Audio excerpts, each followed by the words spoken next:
It's us again. We're back. What is it again, Lito? How's it go again? What is it? Hey, it's us. It's us again. We're going to talk about it. Let's do it. First took away. Dance with this. Get your money's worth now. Presented by the Birdsall Lawfirm, the official injury lawyers of Pro Pels Talk Located 19 Poydras Street by the Superdome. Give them a call at 504-523-5413 if you hear somebody knows been involved in an accident. The Birdsall Lawfirm, the official injury lawyers of Pro Pels Talk. Lito, Chaz, and Fi join tonight. Before we start the show, happy birthday to Chris Connor. Don't know if he's joining the show tonight, but got to give him a happy birthday shout out. Happy birthday to Chris.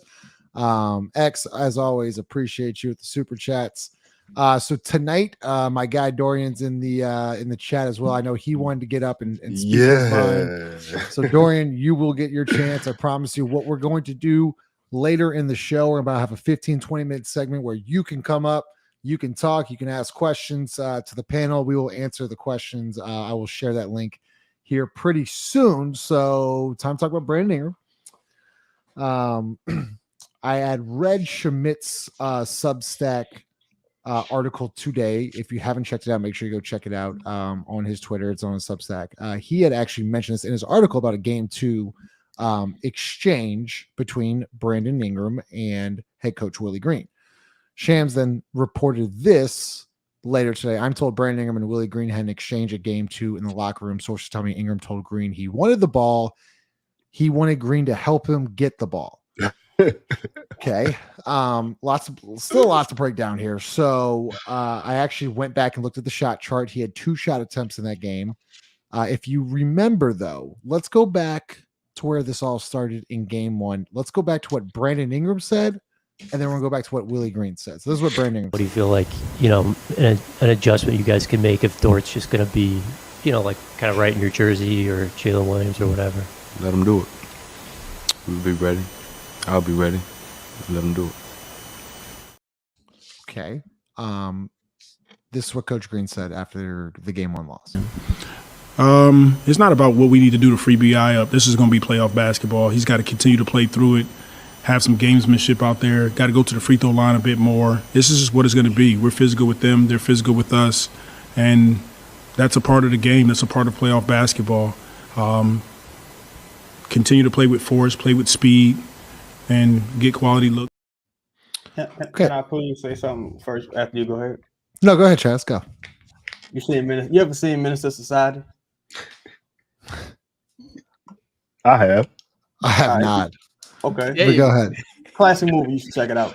So there was a scene, right, where these 3 gentlemen were riding, and Old Dog, played by the great Lorenz Tate, was talking about this robbery that had happened, and Tyron Turner, who played the central protagonist Kane, was telling him like, yo, stop showing the robbery tape, you know what I'm saying, we're gonna get in trouble. And so there was some bickering back and forth, and then the OG, played by the incredible MC8 of Compton's Most Wanted, said, both of y'all shut the fuck up. Scared to peel these motherfuckers' caps. I want Brandon and Willie to shut the fuck up, shut your loser asses up, get the fuck out of here. I'm tired of talking about these dweeb motherfuckers. But nobody here is good enough. Like, y'all not even worthy of all the time spent speaking about y'all. This is going on far too long. I just said this on the last show. This ain't like this ain't Pip. They're like, why you keep asking Scottie Pippen about Michael Jordan? Because it's Michael Jordan. You got to address Michael, the elephant in the room. You don't really, like, it's a shame that we even got to really address these dudes. It ain't like none of these dudes, ain't no Hall of Famers talking. Ain't no neither one of these people no Hall of Famers. It's just like, get these bums off the fucking team. I got an idea. Let's separate it. You go to your room. You go to your room. Let's separate them. Get both of these motherfuckers out of here. Okay, let's talk about it then. So five. This is where we did a show. Great start to the show. Oh, we're so back. We're so back. It feels good to be free. Make sure you smash the like button. 5. This to me, before the Lakers game, before the final home game, game 82. We went 4-0. There were reports about Brandon Ingram coming back for the last game of the year. And the question was, should he start or should he come off the bench? The correct answer, the one that made logical sense, were to come off the bench, let him get in a rhythm, let him feast against second units, whatever it may be, minutes restriction, fine. Game 82 starts, he's in the starting lineup. Everything goes to shit. Let me read you some stats before you talk to me about that, because that's where I think it started. Zion Williamson, that 4-game stretch on the West Coast trip, 27 points per game. Trey Murphy, 24 points per game. CJ McCollum, 30 points per game. Those three combined, okay? Those three combined, 85 points per game. You throw Brandon back in there, you screw everything up. To me, that's where it all started. Trey Murphy goes from starter to playing 40-something minutes a night, back to the bench. I saw him right before the game.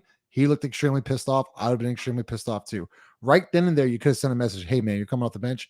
He doesn't come off the bench. To me, this is where it started, because this is where the snowball effect happened, because then they lose that game, and at the end of the play-in game, this was Brandon Ingram. Everybody's standing up. End of the game, Brandon Ingram sitting down. Go ahead. Justin, I know you're the only one with less melanated skin. This is systemic. Sorry, I couldn't get that out. This is systemic, bro. Like, this is not like a new problem. This is a problem we've all seen happening before. Like, they've given Brandon too much leeway as is. This is just a byproduct of it. This is just a symptom of the system having flaws, right? Willie and Brandon, their demise is actually because of each other, right? They're both bad for each other. No one's good for either one. They're both bad for each other. No one's uplifting the other one. Nah. They're in a terrible relationship. They should be broken apart. To be honest, I'm kind of in agreement with Chaz. You go to another place.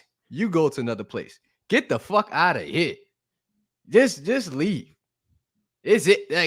I don't know what you want. I mean, I'm tired of being to be honest with you, I'm tired of being a professional when it comes to this. Like, they both need to leave. They both don't understand like who sells the popcorn, sells the tickets. They don't understand that play. Like, why are you talking about getting you the ball? Like, you have the ball in your hands more than anybody else. You have the ball in your, like, you couldn't get off a Lou Dort, one-on-one check. Like, you needed screens. Like, Willie Green shouldn't be the one that, and although it's his job, he shouldn't be the one to help you get Lou Dort off of you. If you don't know how to do that by now, it's kind of like your fault, my man. Jonathan Kuminga, another guy that had Brandon Ingram in shambles, right? We can name a plethora of other forwards throughout the league that, probably the case out on Brandon is like, if you get physical, he's going to shut down. We've seen this before. So again, back to my initial point, it's systemic. This is just a byproduct of the problems that we've already seen. So, Lito, you and I have gone back and forth with this, and to Jared's point, right? So, allegedly, Brandon Ingram said he wanted Coach Green to help him get the ball. Yeah. Mm-hmm. Yeah. That's what he said. Hey, let me before I answer that, let's just take a step back really fast, because you said it started where when he came back. It started when he was implemented into the starting lineup. That's when it started. Right. Nope, that's not where it started.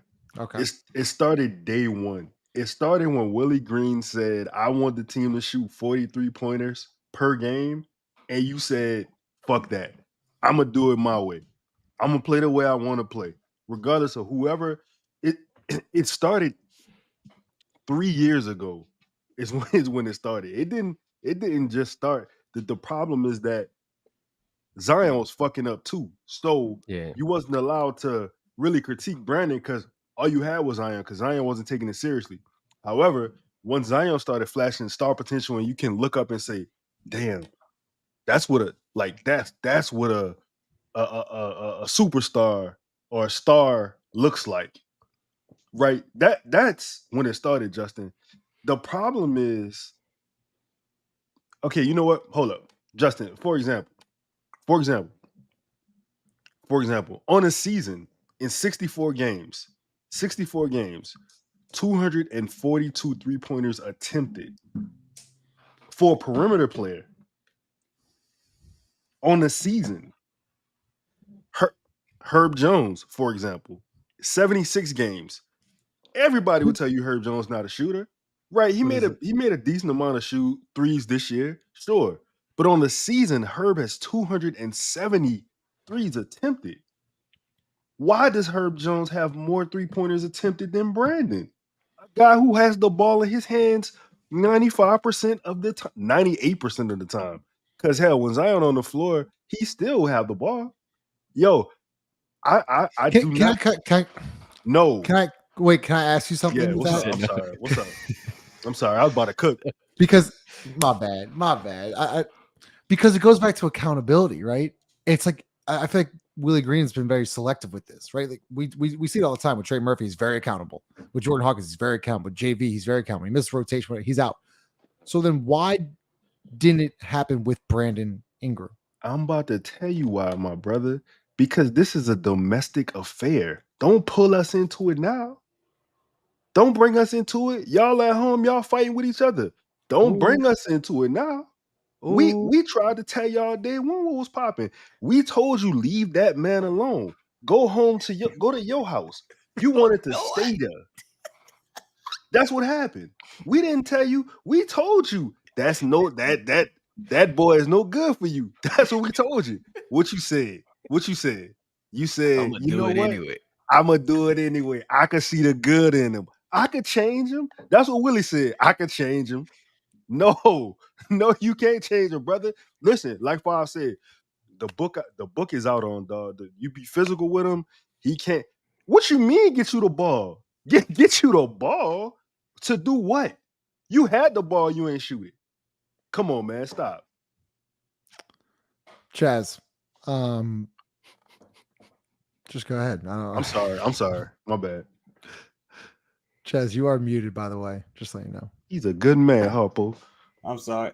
Justin, let's do a little exercise here. Pause. Now you be Brandon Ingram, and I'm gonna be Willie Green. I need you to say, "Hey man, I need you to give me the ball." Go ahead. Hey man, I need you to give me the ball. Newsflash, pal. You fucking suck. Like what? Get you the ball for what? You stink. Like this is like, man. Somebody did me today, dog, and they was telling me about some other stuff going on in the building, and I had to really. I said, wait a minute, is Brandon like insane? Like is this motherfucker insane? Like there's no way he think like this is. There's just no way. There's just no way. And this is what I want to say, Justin. You go and make your point. I just want to say this. Brand, and I was making fun of people like this all season, and this motherfucker just put the nail in the coffin. He basically told Willie Green, Willie, how am I supposed to score when they're playing defense? Like, get out of here, man. Get these dudes the fuck out of here. Jesus. So it brought me back to this five. It brought me back to this clip early on in the year after a loss against Dallas. Zion Williamson had this to say. We had a team meeting, and it was brought up some things that I could do better, especially like with buying into the program. And right now it's tough right now, but like I said, right now I'm taking a little back seat right now, and I'm trusting the process. I'm trying my best to buy in right now. Back seat. Who's he taking a back seat? He's the guy. Zion's the guy. Why is Zion taking the back seat? Is it because he's been out for 2 years or so, or a year and a half? Is that why? No, because looks like they got the wrong. Nah, man, yeah. Just seeing who driving the bus. That's the problem. Like matter of fact, the manufacturer of the fucking bus is the problem, right? That's what we really need to talk. It's really a top-down problem. Like these are all symptoms of the fucking problem. You gave Chaz just said, is Brandon nuts? Like, how could he think this?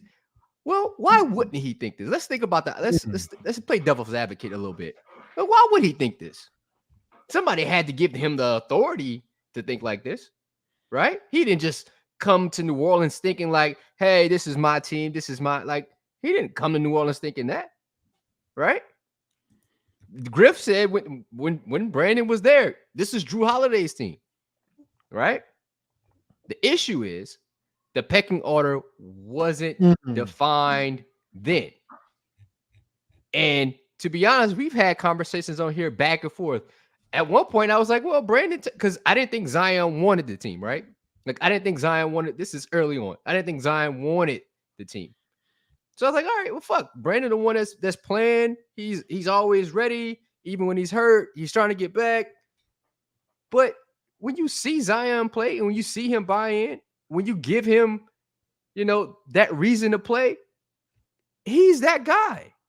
Everybody across the league, when they watch the Pelicans play and you hear things, you're like, well, why don't they do this? Brandon and Zion, they can watch one time and say Brandon and Zion don't work. They can watch one time and say that.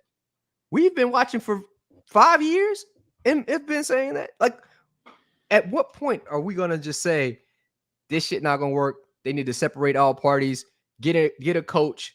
Look, we're watching Chris Finch almost go to the West. He's 2 wins away from going to Western Conference Finals. Put a system around a guy like Ant Edwards. They go out and fucking move mountains to get Rudy Gobert. Everybody thought that was like the worst trade ever. I still don't necessarily love it, but it's paying dividends for him. And there was a possibility they could win without Cat. They didn't even need Cat half the time. Right? Cat was like hurt maybe like 20 games before the season ended. Yep. Like, and this is what we're looking at. We're looking at a team that won 49 games and barely made it into the playoffs.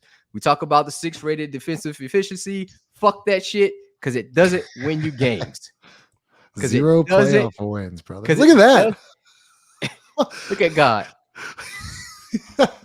Lito, who does this look worse on? Willie Green or Brandon Ingram? Hold on. Wait. I'm sorry. Justin. Yeah. Zion told us what was happening in broad daylight. A crime was being committed in broad daylight. Should we play it again? He was giving us Morse code. Replay it. Okay. We had a team meeting, and it was brought up some things that I could do better, especially like with buying into the program. And right now it's tough right now, but like I said, right now I'm taking a little back seat right now, and I'm trusting the process. I'm trying my best to buy in right now. That man was blinking for help. He was begging us to help him. He was using Morse code, Justin. Zion is up there looking like a hostage, and we overlooked it. We overlooked the whole situation. We failed Zion Williamson. He was being held against his will. He was up there like, you stupid motherfuckers can't see that I use the word backseat, and I'm talking about this other guy. They think this other guy is better than me. They want me to take a backseat. He was basically like, I'm gonna just chill. I'm gonna chill because I'm not that type of guy. Dog, I can't believe I rewatched that clip just now, and I was just like, I can't believe I didn't really recognize it at the time. But to answer your question, who does this look worse? You asked me who does this look worse on? Who, Willie or who? Willie or Brandon? Because I have a thought on this too. I think it looked bad on them both. Because it shows me that Willie has no control over Brandon's his shot profile, his style of play. He literally, there's nothing that Brandon has more of a say-so in his organization than Willie does. Go ahead. Did you want to say something? No. Lito could have stopped his statement at like control. Willie has no control. Not like that's it. Like you can just stop right there. Like, Larry got more control than Willie. And I don't even think you're joking. No, I didn't even laugh. Like I didn't even laugh at that. But like it goes back to the whole accountability thing. It's like you can't pick and choose when to be accountable. And like if JV is gonna mess up, I can be accountable with him because he's coachable. But if Brandon's messing up, I'm not gonna say a word. It's cowardice. Right? That's a funny word. It just shows you that there's no accountability whatsoever in the organization. And this isn't just It's a top-down thing. It's not even a top. It's an ownership thing, man. It's on both sides. It's on the Saints side. It's on the Pelican side. It's just at this point now, it's starting to like kind of rear its ugly head. There's just no accountability. Like this should never be. By the way, and Chaz pointed this out a long time ago. It's not like Brandon Ingram was lighting it up in the month of April. I wrote down the numbers: 16.7 points per game, shooting 31% from deep, 50% from the field, and 13 shots. Yeah. Like he went lighting it up. He gets hurt against Orlando. They struggle for a couple games, and then Zion goes berserk on the West Coast. You have a Trey Murphy's going insane. CJ McCollum's going insane. So I still can't understand why. I can't understand is Chaz, do you even think they had the conversation of Brandon Ingram coming off the bench? Do you think they actually had that conversation? I'm serious. The extent of the conversation probably went like, all right, how do you want to approach this? That probably was the extent of the conversation. I don't think they suggested it or like, but you know, the funny thing is, I know we focus on the magnitude of that game, the Lakers game in particular, and the benching in the following game, but Brandon was benched against Charlotte earlier in the season where he had 8 points and 9 turnovers and shit. He was benched in a close game in the closing minutes. Then he's been benched several times this season. He got benched in Team USA, and I would even go as far as to say the motherfucker got cut, and he got cut versus Team USA. You know what I mean? Sickness, right? Oh, we talking. Yeah, like, yeah, you know, and it's just, bro. I said this, and I hate to use this expression just because of the people who deal with the seriousness of this, but Brandon is a team cancer. I've been saying it for about 2 years now. You got all these hoe ass motherfuckers. Well, you let Chaz call him a team cancer. Well, bitch, you do something about it then. Bitch, you do something about it. Yeah, he a team cancer. I said it. And now it's out in the public. And now what? Now what? You've been sitting on your thumbs all this time, crying like hoes. My dog was in the comment the other day. He said he went and covered up Brandon's name on his chest. He said, like, that's it. That's it. I'm done. But nah. But yeah, no, it just is what it is, man. It's gotten progressively worse, you know, and we should have. Do you think it's the worst it's been? Do you think it's the worst it's been? Like I think it's the worst it's been. 2.5 weeks. I think it's the worst it's been because of this. My whole goal this past offseason has been, damn, the Pelicans gonna be in hell soon. It's like, no, we are already in hell. You talking about a meh player as like one of the pillars and faces of your franchise, and he ain't even like that good or that like significant to the success of the team. So it's like these are the conversations that we aren't the Clippers talking about shit. We about to lose Paul George. We the Pelicans talking about, man, we got to get rid of Brandon Ingram. Like, look, LeBron and got rid of David Griffin and Brandon Ingram. He was like, oh no, get these guys the fuck up out of here. Like, and we should have saw what was happening there and followed his lead. Like, you know what I'm saying? I feel like the Pelicans a year too late, and it might even be too late to pivot. So now you got to just lean into hell. So we'll see. This goes to the next segment. Make sure y'all smash a like button. Over 200 people in here right now. So make sure you smash the like button if you haven't subscribed. We'll get to questions. Super chats is always at the end of the show. So 5, what is next? Is this it? Like, there's no chance he's coming back? Is because you get him pouting on the bench, leaves the arena, doesn't do media, then gets in a fight or exchanges words game 2. Where are we now with Brandon and the Pelicans? Can this be repaired or not? I don't even want to concentrate on Brandon, to be honest. If we've all watched the games this playoff series, like the entirety, like exclude the Pelicans versus OKC. This has been a really good playoff season, right? Yeah, really good games, really good players, elite basketball play. Elite basketball play, elite IQ, like guys showing up. Josh Hart, look at Nikhil hooping. Look at before Paolo had the second half dud versus the Cavs, Buddy was hooping. like you see all of these young players like advancing, like Ant's becoming the face of the league. Like they got Joker, the defending champs, and Jamal Murray on the ropes. Like, and there's a new age of basketball appearing, and we're not even mentioning the Pelicans in that, right? Like,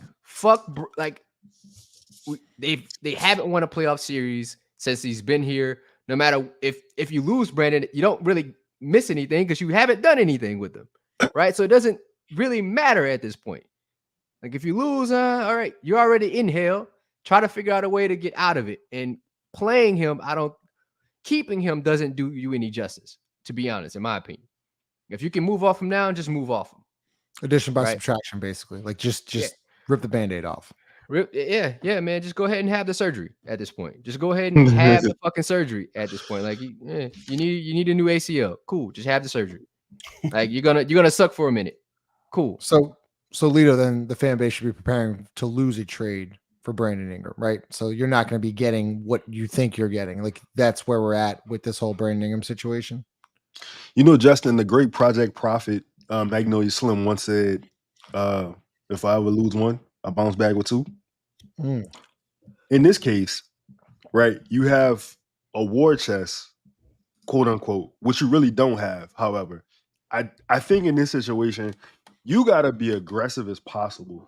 You're gonna lose the trade for sure, right? But you gotta be aggressive in your movements and how you go about doing this. Because you could, Griffith Tucker, we just did a podcast about it. He could spin it.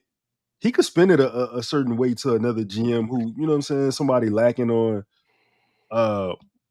they lacking on, I don't know, intelligence. Yeah, you know what I'm saying? Like who you willing to look. To be real, if you're gonna get rid of Brandon and you're trying to win the trade, you probably gotta put Herb in it. You got to be able to sweeten the deal for the other team. Now, I'm not saying I would do that, but you know what I'm saying? I think that's how it goes. But look, but before you go to your next question, I want to say this. Brandon's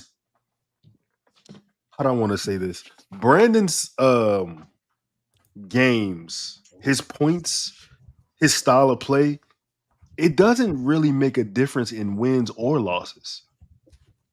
It's just a net neutral. It's a net negative.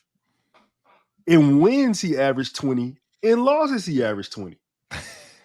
It didn't really matter. Like there was no significant. His win shares weren't there. Like in wins, he averaged 1.7 threes. In losses, he averaged 0.8. Like it don't really. It's nothing really there. It looks nice on a stat sheet, but it doesn't lead to winning. So you're basically saying he's not a winning player. I mean, he's been in the league 8 years. What has he won? He hasn't won a playoff. He won. This was his most successful. What's funny about this whole thing is that this was his most successful season as an NBA player, and it ended horribly for him. You mean like games played or shit? Both games played and winning. Like this is the most he's ever won. He's never won more than 45 games in a year, or been on a team that's won more than 45 games a year. So like this is his most successful year as an NBA player, and it's ending like this. Go ahead, Five. No, I was gonna say to Lito point, right? If you're Griff, like just accept that you lost. Can he do that though, Five? Can he do that? No. I don't. Like they think short term so much, they never even see the long game. They never even see the long game in this. Like you just got to be like, I'm gonna lose this regardless, because if that's the case, you already lost when AD won a championship. Although it be a bubble ring, you already lost. Just accept your losses at this point. And if I'm him, I'm gonna tell another GM like, hey, every guy that has left, not every, but 90% of the people that leave the Pelicans have success after leaving. We can look at AD, you can look at Drew, you can look at Nikhil, you look at Josh Hart. I won't add Jackson Hayes to that just because I don't think he's an NBA player in 2 years. So all of these guys, we draft, we understand basketball players, but we don't do a good job of developing them. So maybe you could spin it that way, but don't go in it trying to swindle somebody. And I think that's probably Griff's problem. He's so good at, speaking over people, speaking around people, that he'll think that, hey, I can win this trade. No, just accept that you lost the trade, get as much as you can, and move the fuck on. Chaz, so I'm seeing a lot of takes about Trae Young, who just moved to CAA. What would it actually like? What would a trade proposal look like to actually get Trae Young? Like, I want an actual, like, what would the Hawks accept? Because I know Lito had something out, whatever it was earlier this week. They got a lot of, action, quote tweets and all this other stuff. But like, what would an actual trade look like where the Hawks and Pelicans could get a deal done? I think you're talking about Brandon and possibly Herb. Either Brandon and Herb, or, man, if you're lucky, it's Brandon and Hawkins. But Brandon, Herb, and maybe a first. And you probably could bring back, you add in a little more salary and you bring back probably Kangwu. Yeah, I think something along those lines. But the central pieces of that trade is Brandon, Herb for a trade. And to be totally honest, it's a fair trade. Like, it's a fair trade because I think you just have to take into consideration you're getting the best player in the trade. Is he the guy you want? Maybe not necessarily, right? But that's something that's possible. I think you could probably get Tyler Hero. I think you're talking about distressed assets at this point. You're not talking about anybody who just played 82 games and no shit like that. Unless it's like, a guy like a budding solid player. At this point, you're trying to find SGA. You're trying to find that type of thing. So you're trying to find a guy that's not a guy yet, but possibly in 2 years, or someone that can like. Well, really if you want to think super long term, you're looking for that player. If you want to think Zion's contract, which is like 3-4 years, and that's really what you have to base everything on, you want Trae Young. Like, so, all the other shit, it's like, who cares? Like, it's like this is kind of who you almost need to get, and your options are very limited. The more news come out, the more limited you are. And this is an interesting comment from Brian, because Herb on that contract is not worth giving up, but Herb is your best asset you have right now. In order to get off Brandon, either you're attaching picks, or if you want to get a guy, especially for Zion, and what Chaz is saying is like, you're going to have to give somebody up. You're not going to give up Trey Murphy, right? You got to think they're going to throw the bag at Trey. Herb's on a really, really good contract. I don't want to give up Herb Jones. I think he's one of my favorite players, but I mean, we're talking about moving on and also being competitive, because you got 4 years left of Zion Williamson's contract. If that, yeah. Look, like, can you afford can you afford a bad year? Seriously, can you afford like a shitty year where like you already have 5 of them? Well, I know, but sooner or later the Zion news and be like, look, man, like I want to get to a winner. It's happened. It's just happened with Anthony Davis, happened with Chris Paul. Well, it's gonna happen sooner than later. It's gonna happen sooner than later. That's what I'm saying. Griff's got a really interesting decision to make. Go ahead, Lito. Sorry about that. No, you good. I forgot what I was about to say. Okay. Hold on. Go ahead, Fob. Chaz, like, do you think that possibly you could like you could have Dyson and not Herb in that? Where, because if you're Atlanta, you're like, okay, I don't really want salary. I don't want anybody, because they're just gonna flip Herb anyway, right? Because he doesn't fit their timeline. He's gonna be a really good player on a really good contract. I don't see like the necessary purpose of having Herb. Like, they're gonna be in the shitter. I think because they have so many, like, I think because they have a ton of tradable salary right now. Like, you got Capella, who's going to be expiring soon. He's like a $20 million expiring. Hunter, he got a couple years, too many years on his contract, but he's like tradable salary. Bogdanovich. I think if you're the Pelicans, your top 3 most attractive assets are like Trae, Herb, and Zion, right? And probably in that order because of Zion's injury history. So I think because Herb is on such a great contract, and the fact that it's like we already gonna be giving up some salary soon because of if we get off of Young's contract, that's 40 million off the books. Brandon's expiring. We could try to flip him at the deadline, get our picks back because Atlanta doesn't even really control their picks.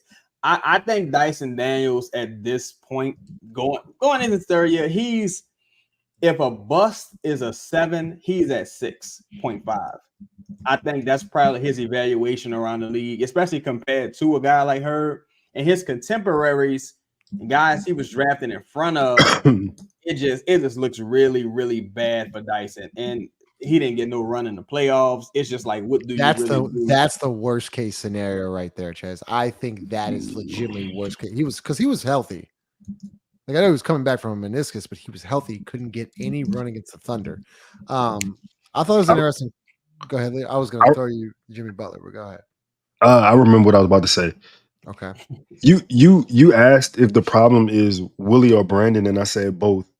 But the real issue is, well, also in the equation is the GM, because the roster construction did not do a lot for Willie in this situation. You also asked if Brandon and Willie had a conversation about Willie benching him. You got to remember, Willie went to Devontae's house to tell him that he was no longer starting him.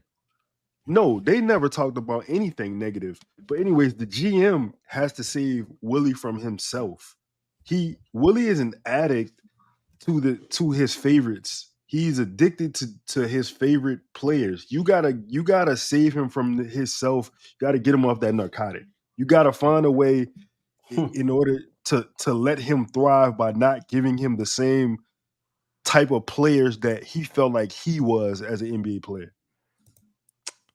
Interesting. So look, there was I see all the super chats, guys. Appreciate all the super chats, Terry. Christian, I'm gonna get to these a little bit later. Make sure y'all smash that like button. So this is an interesting comment. Like, I agree with you there. Like, we all love Herb Jones, but this isn't a Herb Jones problem. It's a Brandon Ingram problem. Like that, like literally that's what it is. Lito, we had an interesting conversation about this. I want to hear Five and Chad's thoughts too. Like, I saw the whole Jimmy Butler thing, and the Pelicans were second to, possibly land and whatever it may be. I don't think you'll ever get him, but I would take Jimmy Butler in a heartbeat, because he's the type of dude, he's the type of crazy that would take this franchise and completely turn it around. He's an alpha. He's a leader. He's a guy that understands how to win. And I feel like he's a dude that, like, he would be like Chris Paul. We haven't had accountability since Chris Paul left. We've had none whatsoever since Chris Paul. That's why those teams were always in the playoffs. Like, they were consistently in the playoffs because he was always leading. And then when it was time to go and they didn't want to win, he just left. And I think Jimmy Butler would be an incredible. I don't care what he's averaging. I think Jimmy would change this organization in a heartbeat. No, bro, come on now, that's crazy. Ooh, wow, cool. That's kind of crazy. All right, so what we're gonna do? Do you have anything else you want to talk about, Brandon? Because I'm gonna get some guy. I'm gonna put out the link for fans to come up and talk on the panel and ask questions. Anybody? Y'all good with it? Best of luck. Yeah. All right, cool. So if you want to join the panel, Dorian, we're waiting for you. You can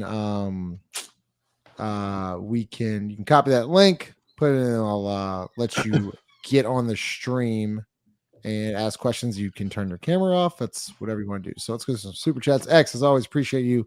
Shout out BKM. Not going to be able to catch the live, but we'll watch the replay. Have a good show, fellas. Appreciate you, X. Appreciate you, X. Thomas, would all this would have worked itself out if Zion would have started the season in shape? Interesting question. I'll throw it to Jared. Yeah, maybe. Yeah, things would have changed. I mean, Five, why didn't he start in shape though? I don't fucking know. Maybe there was just no accountability. Maybe just didn't have anybody. I don't know. But Justin, he should have started in shape. He just didn't.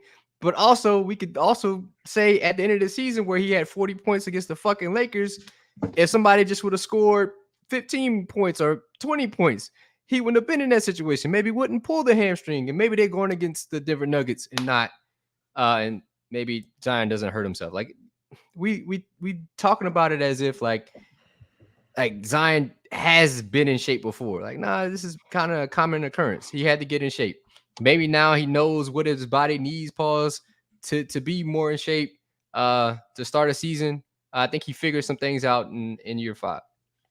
All right, a couple guys in the chat. So as I promised, Jordan, here, what's going on, man? How you doing? Doe. Whoa. What's up, man? Are you muted? Are you muted? You're muted. Unmuted. There we go. Whoa, what's good? Can y'all hear me? Yeah. What's up, bro? What's going on? Go ahead. Floor's yours. Yeah, I'm getting background. I don't know if y'all can hear me. You're good. Nah, You're good. You're good. Yeah, I'm gonna mute mine. I'm gonna mute mine down. But man, what's good, man? I appreciate y'all having me on, man. Oh my God, it just I really don't know how to put this into words, but I've been waiting and ready to kind of get this information out, man. Like I've been quiet the whole season. If people know, I feel like I used to talk about the Pels every day. I was on this narcotic. I'm like, man, all Pels, all this, all that, right? And this season, I would have to just take a break.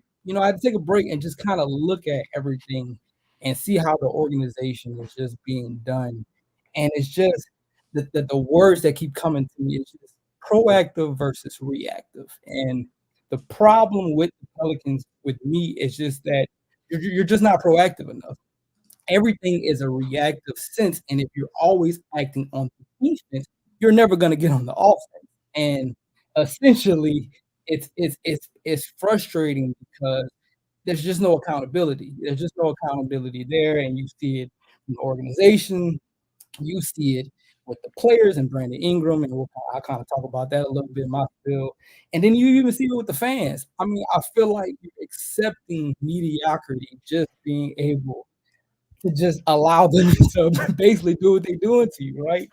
And I was in Rocky Spaces maybe a couple weeks back, and I know she was saying she was a season ticket holder, and as far as with the fans and the commitment that you are as a fan with the city, right?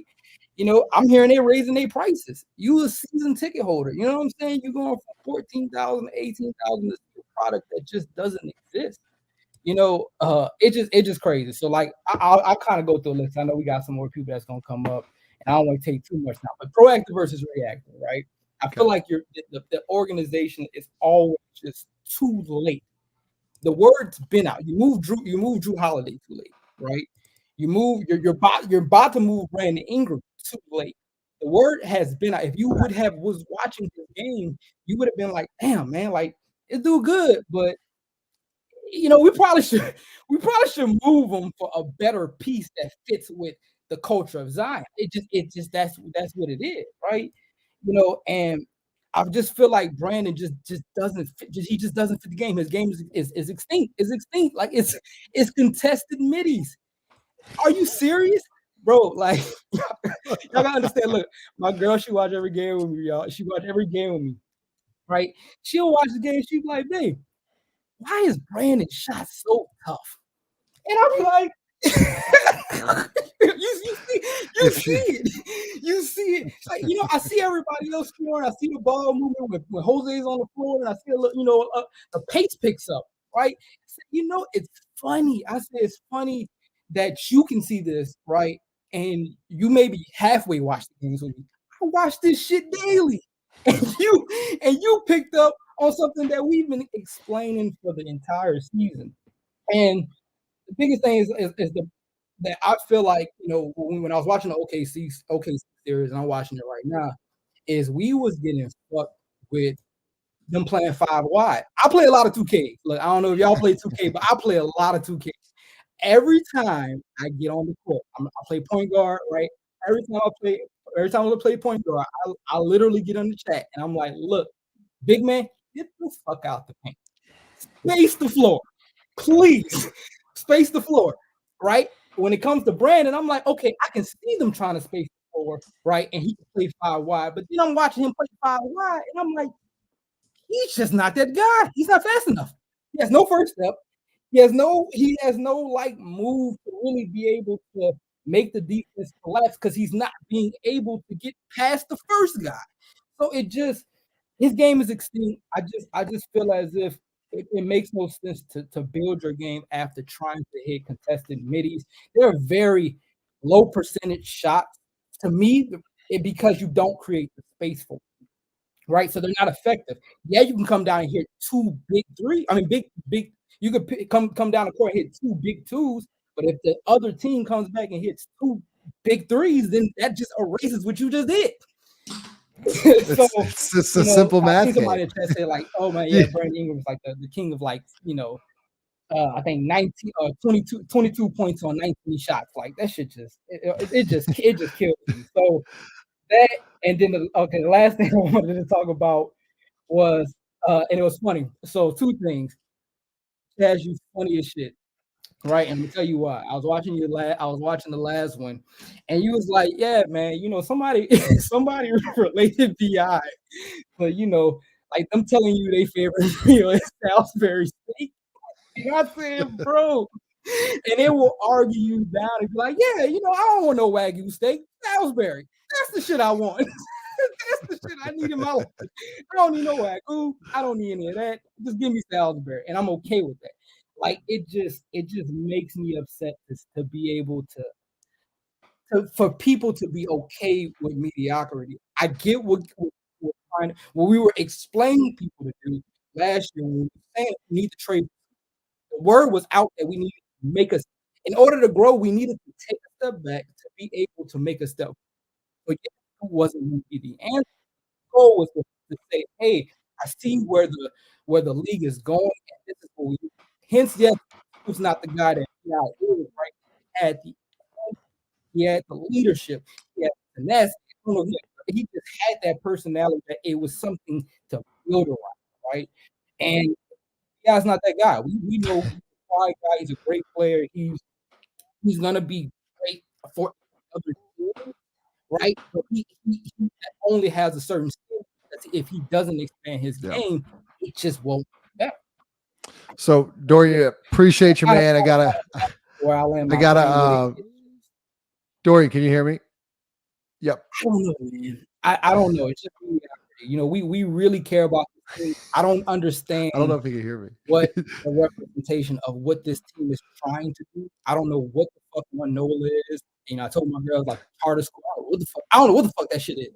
Like I don't know where that came from, but that doesn't represent what we do, right? We work hard, right? We show up every day, we do that shit, and we want to make our money, but we have pride with doing this shit, right? At the end of the day, I think why Brandon is kind of getting, like I said, in that hot seat right now, because guess what? The bag is out. You can't come here and just chill and make 36, 40 million and then just put a piss poor performance. Can't do that, right? We're gonna call it out, right? And I think the thing about it is you guys are doing an excellent job with your platform because it's allowing fans to see the other perspective, right? If not, then it's one NOLA. That's just what it is. So Dory, appreciate I get everyone else out here. Appreciate it, man. Thank you for thanks for joining the show. Appreciate you, man. All right, let's get a couple other guys up. Jared, I removed you. I didn't mean that. P. Diggy, question for the panel. Go ahead. Appreciate you, man. Welcome. What's going on, y'all? So can y'all hear me all right? Yep, you're good. Yeah, good. So, this past offseason, we were kind of sold as the two big additions they were bringing in. One, new training staff. Two, James Borrego. Didn't really seem like the offense changed a lot. I don't know if that's because Willie just didn't let James coach or whatnot. Regardless of what we do with the player side, what are we looking for? What direction do we want to go as a team with our offense and defensive play calling? Is that going to change no matter like who we bring in, who we get rid of? Because Willie's just going to constantly do his own thing, or what do y'all think about that? Appreciate the question, P. Diggy. Jared, go ahead. Man, Pete, that's a wild name to play on. That's a wild name to play on. But man, I don't know. I mean, the fact that you had James Borrego like in the building and you didn't utilize him. You know how they say like humans only use like 10% of their brain? Yeah, the Pelicans only use like 1% of everything that's allotted to them.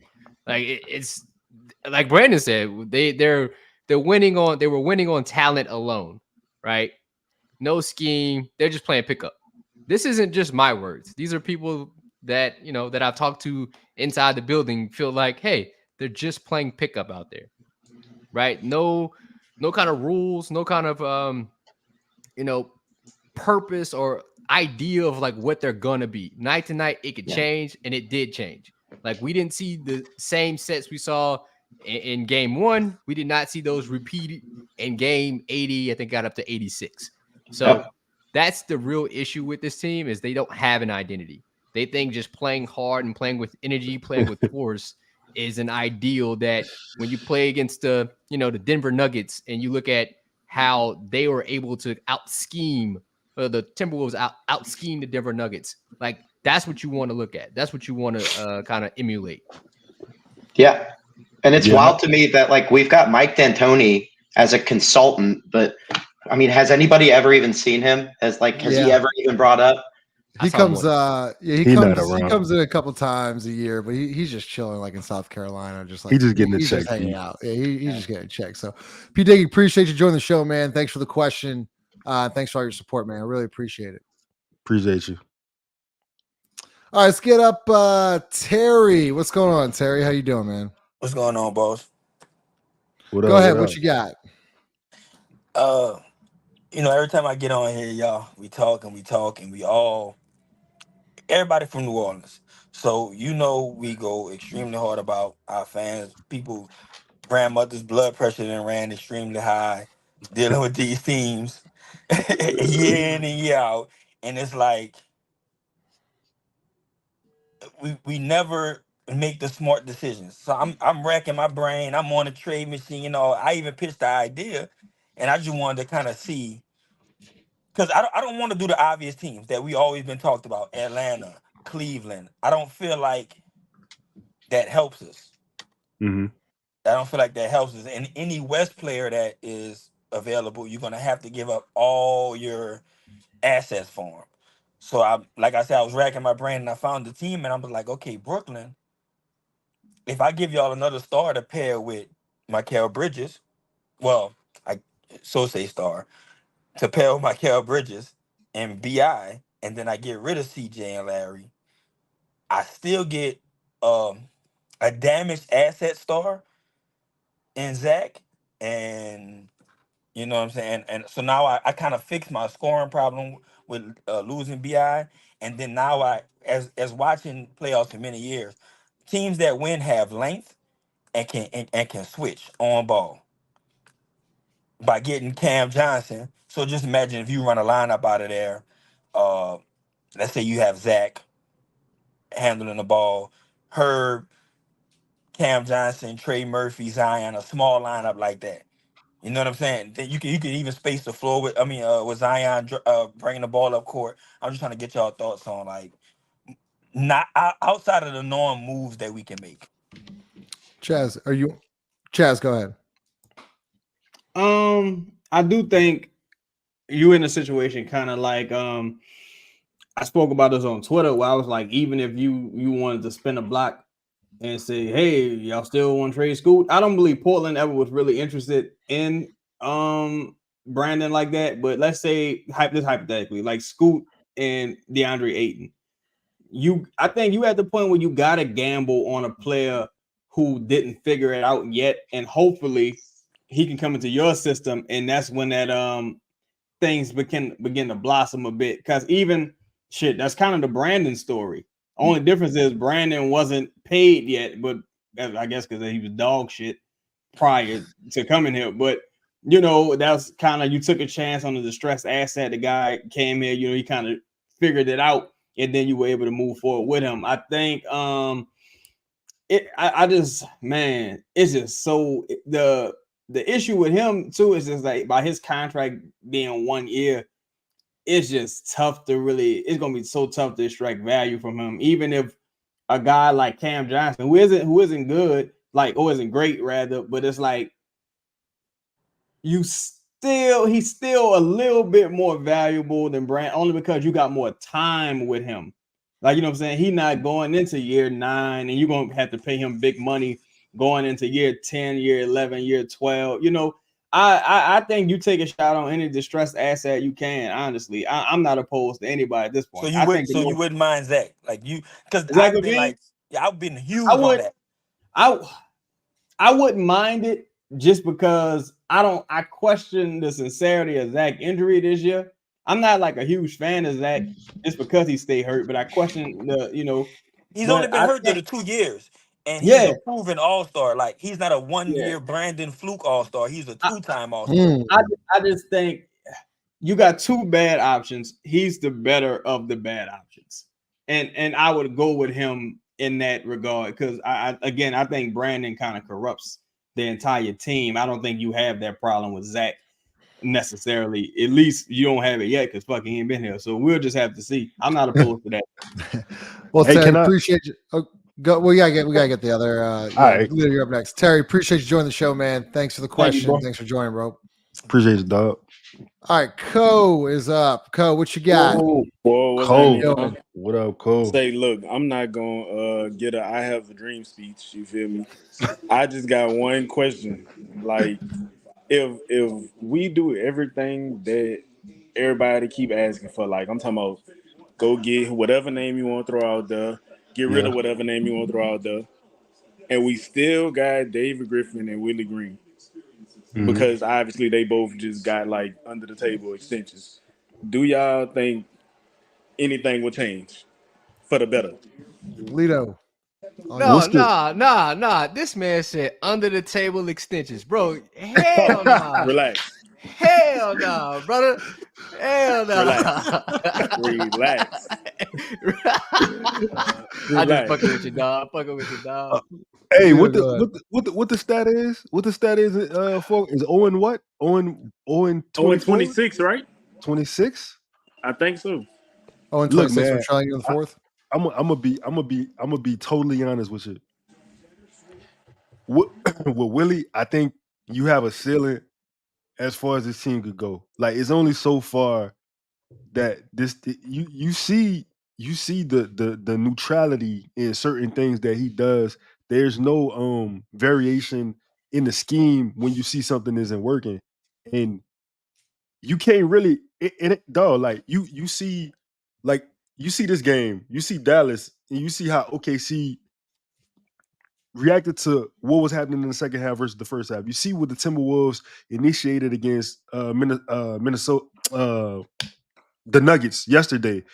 You see the scheme, and the thing about Willie is, like, if it's not on a chalkboard, if it's not on a clipboard, we can't do that. We cannot move away from it. This is what we're doing, right? And I feel like with that being said, it's only so deep in the playoffs this team gonna go with Willie Green.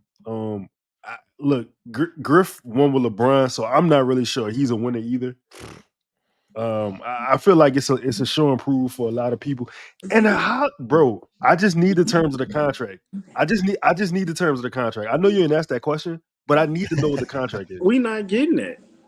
We not getting that. That's crazy though. We paying for this. We and in public. I think it was for like another 2 years, honestly. Like, That's what, I ain't really tripping on the reason I ain't tripping on Willie Green and Griff too much is because I feel like Willie only here to appease Brandon. I feel like soon as Brandon gone, Willie gonna be gone too. Like that's how I feel. He probably got like a year after Brandon, because David Griffin ain't as he been pressing Willie Green like for a while now. You know what I'm saying? So I think he only he's gonna be he ain't got too much tenure after Brandon's gone. The Griff thing, I think Griff kind of out the NBA in the next couple of years, but it would take ownership to kind of, you would just have to, ownership doesn't fire anybody. Yeah, I would need to know what ownership goals is, and like it would take Griff consistently not getting a playoff gate.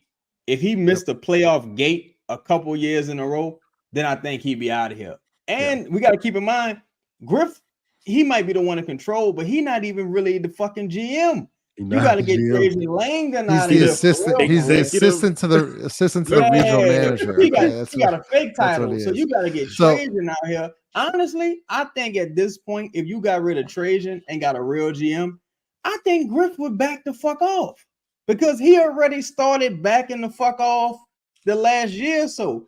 But nobody will take Trajan for free. We'll see. Well, why you extend him then? Why you give him another contract? We gotta get David on. Appreciate you, Okay. man. Thanks. Appreciate you, man. Appreciate you, Cole. All right. All right, David. Come on, bro. What you got, man? Yo, what up, David? What up, Dave? Yo, y'all can hear me? Yeah, you good? Go ahead, man. Okay, before I get to my question, I want to say shout out to y'all, man. Shout out to Appreciate y'all you, man. and everybody Appreciate who media, man. And my question is, should the I don't even want to ask that. Should I'm thinking. He changed his question, big question. No, my question is, do y'all think the Pelicans can win a championship in the next 10 years or y'all lifetime? Because I know You y'all said getting 2 up there. years or 10 No, he years? said Not lifetime. 10 years, He said 10 years. lifetime. 10 years or like in the next 10 years or y'all lifetime? Because I know y'all getting up there in age. Damn. Damn. Crazy. We're getting old, man. We're getting old. Appreciate that, David. Jared, go ahead. Nah, man, yeah, I think so. To be honest with you, like you the dynasty era is kind of like dwindling, right? Like I think in the next 5 years we'll have like 5 different champions. So there's going to be a possibility of like a slew. There's going to be a team that has never won a championship win a championship in the next 5 years. That's just my opinion. And to be honest with you, that might be this year with Minnesota, just by the way they're playing, right? So yeah, it could happen, but again, a lot of foundational things need to change for the Pelicans for that to happen. First, they need to, understand like who's the guy, and then say to the world like who that guy is, and not announce him first when he needs to be last. Make sure he knows like this is his franchise and kind of like his word kind of goes. I mean, yeah, you don't want to give him full control because yeah, he was a young 19-year-old not understanding the game of like the professional game, the game within a game when it talks about an organization. But now he seems like he's wising up, right? Like he understands like if Zion comes enters camp in shape, ready to hoop, right? Different mentality. I think that sets precedent in future moves. Hopefully, like even what Dorian was saying, like I've been kind of echoing that probably the entirety. If you could be a little bit proactive about things, if you can say you're just going to move Brandon and then focus on Zion, I think even if you have a lesser talented group, that still bodes well for the Pelicans. Okay. Yeah. David, appreciate you, man. Thanks for joining the show. Appreciate all your support. All right, let's get some more super chats. Appreciate everyone in here, man. This is awesome. We're gonna do more of that moving forward. So if y'all ever want to come on, you don't have to turn the camera on. If you want to join the show and ask the panel questions, y'all are more than welcome to do that. Let's see. Okay, from Mike O. Appreciate the super chat. BI had 4 games to show you why he deserved the ball. He never did. Only thing BI should be mad at is getting locked down. This is a funny question or a comment because he looked fine against Sacramento. He looked pretty healthy there. He looked pretty good there. So it's just funny how some people make excuses for Brandon because was he 100%? No. But Chaz, we were on the show last night. I said, what did Jamal Murray say? I don't know if he His was calf's 100%. messed up. He's not. What? I don't know if he was 100% or not. And to be quite honest, I don't give a fuck. That's why it doesn't matter. That's what the whole point is. That no one is. No one's 100%. So it doesn't matter. That's why you get paid the big bucks. And not only that, all right, if you was that hurt, go sit down somewhere. Like go. It goes back to like why did you? It ain't like it just goes back to my bad. Go ahead. Sorry. No, it ain't like he went out in the blaze of glory, taking 30 shots, and he was just, damn, I can't get a clean look. You took like 5, you quit. Like you just quit, bro. Just admit you quit. You'll feel a lot better. It is what it is. Sometimes, you in the gym, you can't carry all that weight sometime in the gym. Sometimes you gotta chill and come back the next day. You need to go to another team and come back the next day. You know what I'm saying? And face your fears and Lou Dort. You quit. Ain't got nothing to do with Willie Green. Willie Green couldn't save you. Christian Clark, he posted a video. You got some clean looks. You just couldn't do it. You couldn't do it. You're not good like that. That all this other shit, the psychoanalyzing and all these excuses being made. I'm like, who gives a fuck? The good players show up and deliver. Anthony Towns ain't got no meniscus. Chris Paul ain't had a meniscus in years. Russell Westbrook, he still be out there playing with a fucked up hand. Everybody playing through something like nobody care, dog. Nobody care. When you was 100%, you still wasn't that good. Nobody care. Just go on. Please go about your business. Fuck. Christian, appreciate the super chat. Leo, we'll go with you here first. This is just the national media trying to get BI trade to a big market. With that being said, trade anyway. Who do you think? There was a question earlier in the chat. It was said, who do you think leaked this information? Do you think someone leaked this information? Leo? No, because I mean, it seemed like something that everybody knew. Like it may not have been publicly said, but it seemed like people were aware of the situation. Let me say this: I really don't think it's a big deal that they got into a fight. Yeah. No, I don't think it is either. Yeah. Happens all the time. Happy to see some passion on the court. I mean, he couldn't holler at Lou Dort, so I guess he had to take it out on the next closest person. Yeah, I think that it probably maybe it was a leak, but again, like the media was there, people were there. Phones record everything. I don't think it's a big deal either way. Okay. 5. Appreciate your super chat, Terry. Bulls, Nets, Pelicans, 3-team trade. The Bulls get CJ Nance and a pick. Nets get Brandon and a pick. Pelicans get Zach, Cam Thomas, Cam Johnson, and Dyson could be thrown in. Thoughts on who says no? I think Terry talked about this when he was up, but I don't know. This doesn't necessarily move a needle for me. Although I'm a key component of saying just accept the fact that you're gonna lose in a trade. This isn't losing enough for me. I don't want to take back Zach. To be honest with you, the injury history scares me. If I can get a young, promising, there's probably a better deal out there, right? If I can get a young, promising player, I'd rather do that. It's fair. From Jeffrey, Chaz, Zion can be injured again. Trey will never be in his life worth more than Zion. Zion has superstar DNA. I'm just saying Trey is just one of the others. Who said that though? That's Jeffrey. Jeffrey, I understand what you're saying.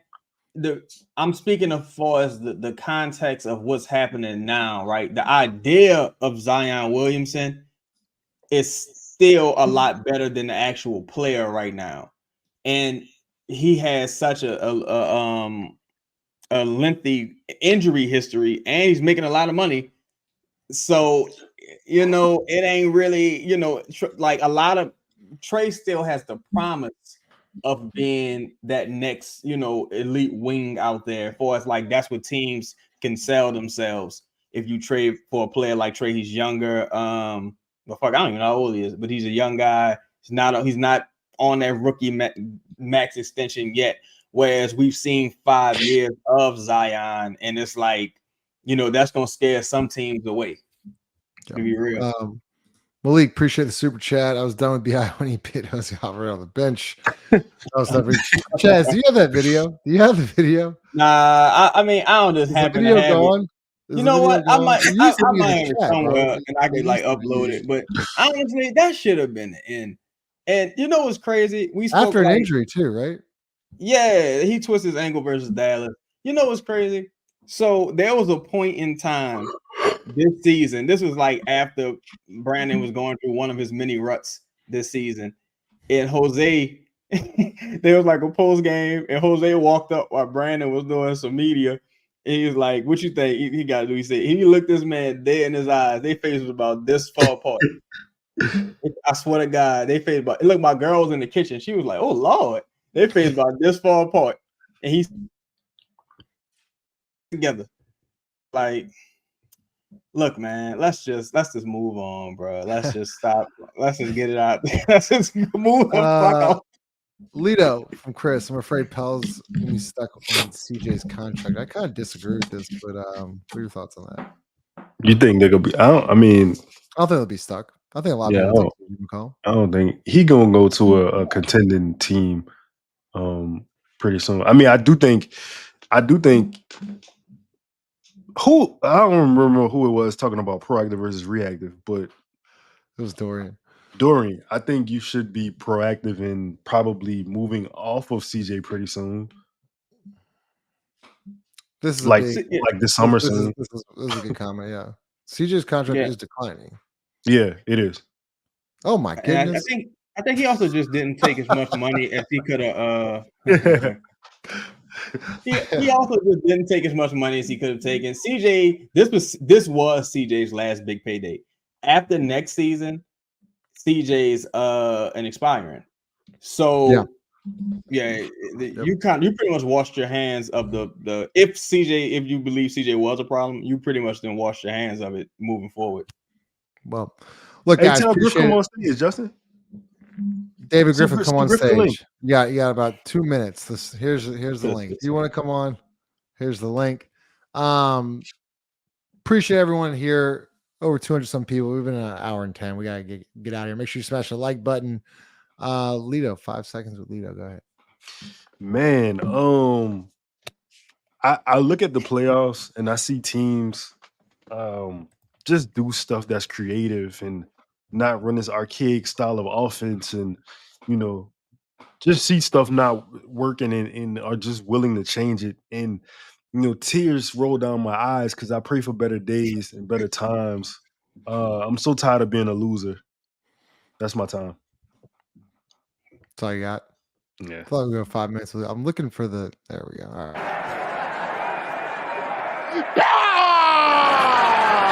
I would kick open the door to Oval Office and I would chop that motherfucking desk in half. Smash the like button. We'll see y'all either Wednesday or Thursday. Oh, by the way, make sure you hit the bell notification. You know that we're going live. We will not be live this Sunday. It will be Mother's Day. So happy Mother's Day to all the Shout beautiful out to your mothers out mom. there. We're going to try to do a pre-recorded show. Wait, this is crazy. Was that the first show without a pause? Wow. No. Corey. Cole ruined it. Damn, Cole. Fucking Cole. Smash we like we button. might Let's have go. a couple though. Now I think about it, I think everybody's so exhausted and just tired of talking about Brandon, bro. We don't even give a fuck no more. I think that's where everybody at, bro. Like, Smash the like good button. God. We'll see. Yes, we'll do a Thursday. We can do a Thursday player review. All right, we'll see y'all later.